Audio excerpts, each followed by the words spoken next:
আরেকটা আল্লাহর যে ক্ষমার দরজা, রহমতের দরজা প্রশস্ত, এই সম্পর্কে হাদিস শুনেন, নিরাশ হবেন না আল্লাহর রহমত থেকে। অতীতে যেটা ভুল হয়ে গেছে করার তো আর কিছু নেই, না কিছু আছে?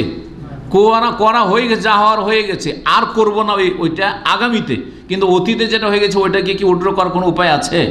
একমাত্র একটা উপায়, সেটা হচ্ছে তওবা আর ইস্তিগফার, ফিরে আসা আর ক্ষমা চাওয়া আল্লাহর কাছে। আনাস বিন মালিক রাদিয়াল্লাহু তাআলা আনহু থেকে বর্ণিত, বলছেন যে আমি রাসূলুল্লাহ সাল্লাল্লাহু আলাইহি ওয়াসাল্লামকে বলতে শুনেছি, কাল আল্লাহ তাবারাক ওয়া তাআলা, হাদিসে কুদসি আল্লাহ তাবারাক ওয়া তাআলা বলছেন, ইয়া ইবনা আদম, হে আদম সন্তান, ইন্নাকা মা দাউতানি ওয়া রাজাউতানি গাফারতু লাকা আলা মা কানা বিকা ওয়ালা উবালি। তুমি যা দোয়া করো না কেন আর যেই আশায় রাখো না কেন, আমি তোমাকে মাফ করে দেব। আলা মা কানা ফিকা, তোমার যেই অবস্থায় থাক না কেন, যেই পাপী থাক না কেন, ওয়ালা উবালি, আমি কোনো পরোয়া করি না, কোনো পরোয়া করি না। এটা একমাত্র আল্লাহ বলতে পারেন, কোনো শক্তি বলতে পারবে না। পারবে? বুঝছেন না? পারবে? দেশের যদি রাষ্ট্রপতি, প্রধানমন্ত্রী বলে আমি ক্ষমা ঘোষণা করলাম, তো আন্তর্জাতিক আদালতে ফেঁসে যেতে পারে। ওখানে একটা ভয় আছে, কারো চাপ, তাই না? আপনি যতই বড় এক মানুষ হয়ে যান, আপনার ওপরে কেউ আছে। ইসলামিক সেন্টারের আপনি কোনো অপরাধ করেছেন আর আমার কাছে এসে ভুল স্বীকার করলেন, না বলে ভাই আমি মাফ করে দিলাম, মাফ হইতে পারে, নাও হইতে পারে। আপনার মাফ করার কি আছে? আমরা মাফ করবো না, ওকে ধরো, একে ধরে দাও পুলিশকে, ঠিক না? জি, তো আল্লাহ একমাত্র এই কথা বলতে পারেন যে তুমি যাই করো না কেন আমি মাফ করে দিচ্ছি, আমি কারো পরোয়া করি না। আল্লাহকে কারো কাছে শোকজ করা লাগবে না যে কেন আল্লাহ ওকে জান্নাত দিলে, কেন আল্লাহ ওকে মাফ করলো। মাফ চেয়েছে, মাফ করলাম। হ্যাঁ, তোমার কি হক নষ্ট করা হয়েছে নাকি? তোমার হক কেড়ে দেওয়া হয়েছে নাকি? তারপরে বলছেন যে লাউ বালাগাত ইবনা আদম, হে আদম সন্তান, লাউ বালাগাত যুনুবুকা আনানাস সামাই, তোমার গুনাহ যদি আকাশের মেঘমালা পর্যন্ত পৌঁছে যায়, এত গুনাহ করেছে যে আকাশে তোমার পাপ পৌঁছে গেছে। সুম্মা ইস্তাগফারতানি, তারপর আমার কাছে যদি ক্ষমা চাও, গাফারতু লাকা ওয়ালা উবালি, তোমাকে মাফ করে দেব, আমি কারো পরোয়া করি না। ইয়া ইবনা আদম, হে আদম সন্তান, ইন্নাকা লাউ আতাইতানি বিকুরাবিল আরদি খাতায়া, লাউ আতাইতানি বিকুরাবিল আরদি খাতায়া, তুমি যদি আমার কাছে জমিন ভর্তি গুনাহ নিয়ে আসো, সারা পৃথিবী ভর্তি করে গুনাহ নিয়ে আসো, আসমান জমির মাঝখানে ভর্তি করে দিয়েছো গুনাহ দিয়ে। সুম্মা লাকিতানি লা তুশরিক বি শাইআ, কিন্তু আমার সাথে যখন তোমার সাক্ষাৎ হলো মৃত্যুর সময়, আমার সাথে কাউকে শরীক করনি। শিরক আকীদা ছিল না, এই গৌস কুতুবের আকীদা ছিল না, দুর্গার আকীদা ছিল না, তাবিজ তোমার আকীদা ছিল না, সেহের জাদুটোনার আকীদা ছিল না, এইসব শিরকি কুফুরি আকীদা ছিল না, টোটকা ফোটকার আকীদা ছিল না, এই কুলক্ষণ অলক্ষীর আকীদা ছিল না। শিরক ছিল না, বড় শিরক ছোট শিরক ছিল না।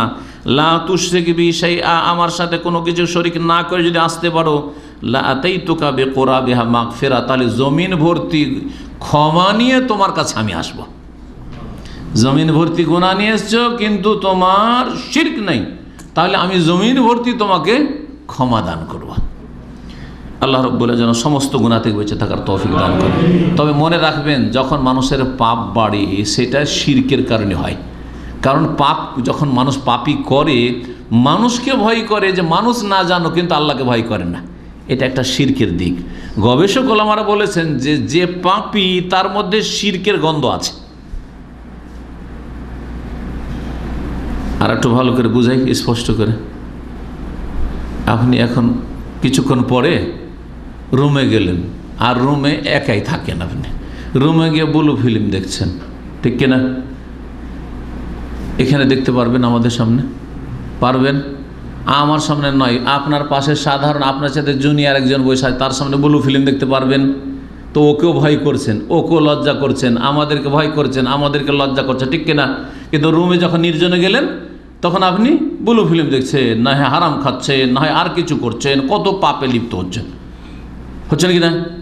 অধিকাংশ মানুষ এরকম কাজ করছে। আল্লাহ এখানে দেখছেন, আমরাও দেখছি, ঠিক না? চোখের সামনে এখানে আল্লাহ দেখছেন সব জায়গায়, আর আমরা এখানে দেখছি, সেজন্য আপনাকে লজ্জা লাগছে পাপ করতে বা বুলু ফিল্ম দেখতে। আর নির্জনে যখন চলে গেলেন তখন আমরা দেখি না, সেজন্য পাপ করা শুরু করলেন। আল্লাহ দেখছেন কিনা? তাহলে আমাদের তো ভয়টা আছে, কিন্তু নির্জনে গেলে জানছেন না, এখন আর শেখেরাও নেই, আমার সাথী বন্ধুরাও কেউ না, কেউ দেখছেও না, আমি এসব পাপ করলে কেউ জানতে পারবে না, ঠিক কিনা? তাহলে আল্লাহকে বলে লজ্জা লাগে না, আল্লাহকে বলে ভয় লাগে না, আল্লাহর পাকড়াও বলে কোনো আপনার আশঙ্কা নেই, কিন্তু মানুষ জেনে নেবে, আমার মানহানি, ইজ্জত চলে যাবে, যে এই ছেলেটা বুলু ফিল্ম দেখে, এই ছেলেটা খারাপ কাজ করে, এই ছেলেটা প্রেম করে, তাই জানতে দেবো না মানুষকে। শিরক আছে না নেই? হ্যাঁ, শিরক। আপনি আল্লাহর চাইতে বেশি প্রাধান্য দেন আল্লাহর এই সৃষ্টিগুলোকে, মানুষকে লজ্জা করেন, মানুষকে ভয় করেন। আল্লাহু আহাক্কু আন তাখশা, আল্লাহকে ভয় করা উচিত ছিল আপনার, আল্লাহকে লজ্জা করা উচিত ছিল। এই ছিল হাদিস, তিরমিজিতে রয়েছে, আল্লামা আলবানী হাদিসটিকে হাসান বলেছেন।